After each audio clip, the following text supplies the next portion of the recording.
High! আজকে চলে এলাম অনেকদিন পর নতুন একটা ভিডিও। যেটা ভ্লগ যেটাই বলতে পারেন। তো আজকে হচ্ছে আমার বার্থডে। মানে আজকে ভিডিওটা আপলোড হচ্ছে বিকজ আমার ১১ই জুলাই আমার বার্থডে চলে গেছে। তো আশা করি সবাই ভালো আছেন। আমিও খুব ভালো আছি। তো যথারীতি বেরিয়ে পড়েছি সকাল, সকাল। যাচ্ছি হচ্ছে তমলুক বর্গভীমা মায়ের মন্দিরে এবং আমরা ওখানে আজকে ভোগ প্রসাদও ওখানেই আমার লাঞ্চ বার্থডে স্পেশাল যেটা আমার হাসব্যান্ড আমার জন্য অর্গানাইজ করেছে। যেটা খুবই ভালো। হ্যাঁ, নরমালভাবে বার্থডে অনেকে অনেকভাবে সেলিব্রেট করে। বাট এটা আমার কাছে খুব ভালো লেগেছে।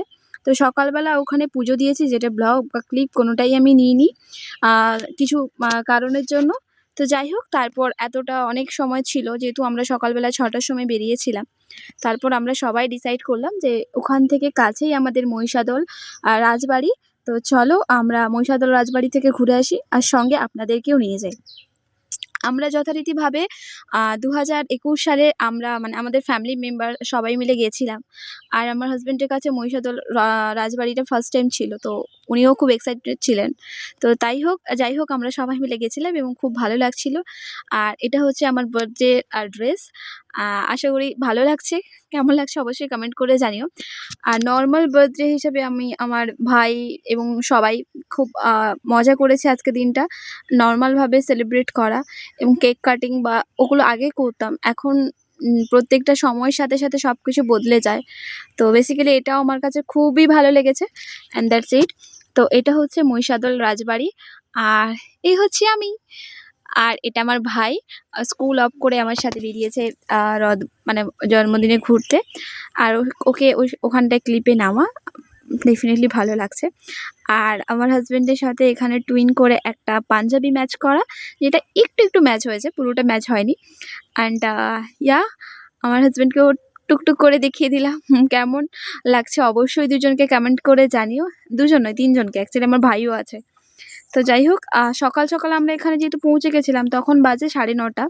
তো এইজন্য একটু সমাগমটা কম ছিল। কিন্তু অনেক বেশি আমরা যখন ওখান থেকে বেরিয়েছিলাম প্রচুর মানুষজন এসেছিলেন।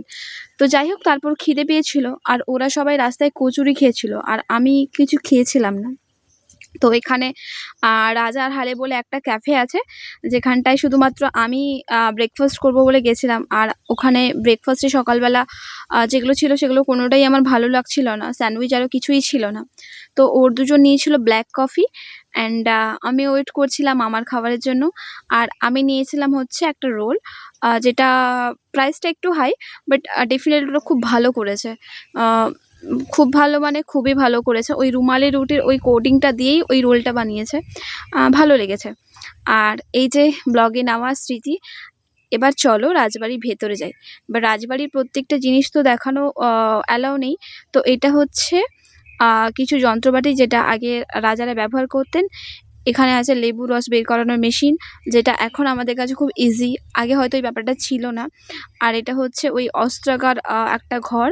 আর আগেরটা ছিল ওই রাজারা যেখানে সভা করতেন ওই সোফা-টোফা যেগুলো পড়ে আছে। বাট ওই ২০২১ সালে আমরা যখন এসেছিলাম তখন ওই রাজারা যে ফিল্ডটা হচ্ছিল। এখন ওই কভার সোফাগুলো পাল্টে দিয়ে মানে এখন যেটা দিয়েছে এখন আর ওই ব্যাপারটা আসেনি। তো তারপর ওখান থেকে বেরিয়ে যেগুলো দেখানোর লুকিয়ে ভিডিও করা আপনাদের সাথে। তারপর আমরা ওখান থেকে বেরিয়ে এসেছি গোপালজির মন্দিরে, যেটা রাজারা আগে আসতেন এখানটায় ওনাদের বাড়ির মানে রাজকীয়ভাবে যেটা পুজো হতো এখানটায়। আর আমি দেখেছিলাম বলে খুব একটা এক্সাইটমেন্ট আমার মধ্যে ছিল না। আমি বসেছিলাম একটা গাছের গোড়ায় আর ওরা সবাই মিলে ঘুরে, ঘুরে দেখছিল। এই যে এনাদের এখন ঘোরা শেষ হয়ে গেছে। আর ঘোরা শেষ হতে এনারা এখন দাঁড়িয়েছেন। তাই ভাবলাম একটু ছোট ক্লিপ নিয়ে নিই। আর যেই মন্দিরটা গেছিলাম সেটা হচ্ছে এই হচ্ছে সামনে থেকে মন্দির। কিছুটা দক্ষিণেশ্বর প্যাটার্নের মতো মন্দিরটা করা। যাই হোক আমাদের আজকে ছোট্টখাট্ট একটা মিনি ট্যুর যেটা আমাদের অসম্ভবভাবে ভালো লেগেছে। আর সেটা আপনাদের সাথে শেয়ার করছি। এটা ভেবে আরও বেশি ভালো লাগছে। আর সবথেকে বড় কথা হচ্ছে এটা হচ্ছে একটা মেমোরিজ যেটা ইউটিউবে পোস্ট করা বা সোশ্যাল সাইটে যেগুলো পোস্ট করা ভালো লাগে আমাদের সবার। আমাদের মন্দির ঘোরা হয়ে গেছে এবং আমরা ওখান থেকে বেরিয়ে এসেছি। প্রায় ১ ঘন্টা মতো লেগেছিল আর পৌঁছেছিলাম ১টার সময় বর্গভীমা মায়ের মন্দিরে সেকেন্ড টাইম। বিকজ আমাদের আগের দিন রাত্রে থেকে টিকিট ভোগের কাটা ছিল। আর এই হচ্ছে মায়ের ভোগ যাচ্ছে তারপর যেটা আমরা গ্রহণ করব।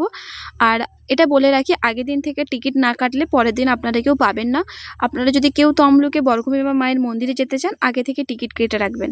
আর আমাদের ভোগ প্রসাদ গ্রহণ করা হয়ে গেছে, পুরোটা ভিডিও ক্লিপ করতে পারিনি বিকজ ওটা খাওয়াটা বেশি ইম্পর্ট্যান্ট ছিল আমার কাছে মনে হয়েছে। তো যাই হোক, এটা হচ্ছে পরবর্তী জায়গা যেটা সবাই ওখানে মনস্কামনা করে, যেখানে বলে নাকি ভালো লাগে। তারপর আমাদের পুজো টুজো দেওয়া কমপ্লিট হয়ে খাওয়া দাওয়া করে আমরা যথারীতিভাবে বেরিয়ে পড়লাম বাড়ির উদ্দেশ্যে। প্রচণ্ড গরম ছিল। আর এই হচ্ছে আমাদের যাওয়া। অনেস্টলি হ্যাঁ, ছোট করে বার্থডে ব্লগ, অনেকের কাছে এটা নর্মাল মনে হতে পারে বা কিছু একটা, বাট আমার কাছে অনেস্টলি ভালো লেগেছে।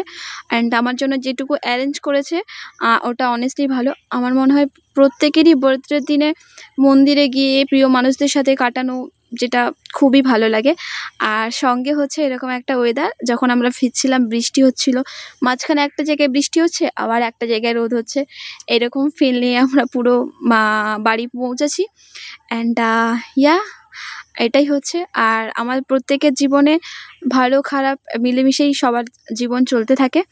আর আশা করি মানে হাল না ছেড়ে প্রত্যেকটা সামনের দিকে এগিয়ে যাওয়া উচিত। অ্যান্ড আশা করি সবাই ভালো থাকবেন। পরে নেক্সট আবার কোনো একটা ব্লগে দেখা হবে, ততক্ষণ স্টে টিউন, বাই।